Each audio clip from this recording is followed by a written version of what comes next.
अंतर मंतर जादू जंतर लूसण मकई का फकीर जी दुआ सां हिते इश्क जे मरीज़न जो इलाज मुफ्त में कयो वेंदो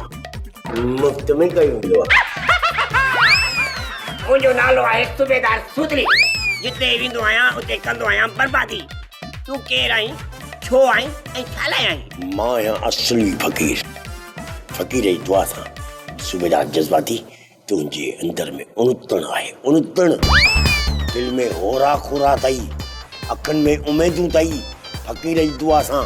अच्छा, एतिरो कुझु आहे त पोइ त मां सफ़ा अमीर आहियां।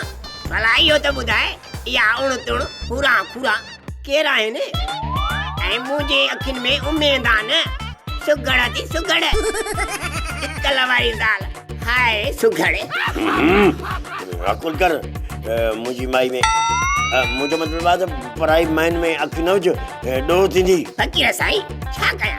पराई माई आहे तॾहिं त उन में अखियूं विझो था न। एॾी सुहिणी आहे, एॾी नाज़ुक ऐं नफ़ीस आहे जो दिलि चवंदी आहे त सुघड़ खे खीसे में खणी घुमंदो वठां। ख़बरदार, मूंखे गैरत ईंदी आहे। मां 3-4 खून करे चुको आहियां। छा तूं कातिल आहीं? You are under arrest. तूं असांजे तहवील में आहीं, छो त तूं कातिल आहीं। हा, मां कातिल आहियां। मूं पंहिंजे अमल सां जिन्हनि जा 4 कुराड़ा मारिया था। मां कातिल आहियां, पर इंसाननि जो न, ग़ैबात जो। तूं वाकिल कर न, सुघड़ जो नालो त न वठ न। असली फकीर, मूं तुंहिंजो नालो अख़बार में ॿुधो आहे, रेडियो ते पढ़ियो आहे ऐं सिनेमा ते ॾिठो आहे। मूंखे अहिड़ो तावीज़ लिखी ॾे जो सुघड़ छेलीअ वांगुरु मुंहिंजे पोयां हलंदी अचे ऐं ॾितल खे ॾिसे न जूतो लाइ शुरू थी वञेसि। हिकिड़ो ॿियो धप।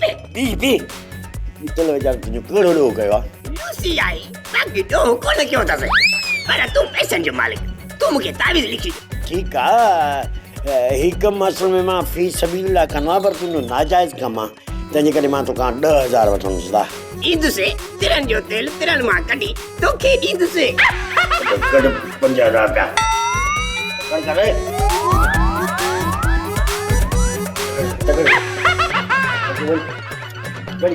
वञ उती। हाणे फकीर मुंहिंजा हाणे जागर वारा लूटी वञो, ख़्याल करिया पर जुड़ो ते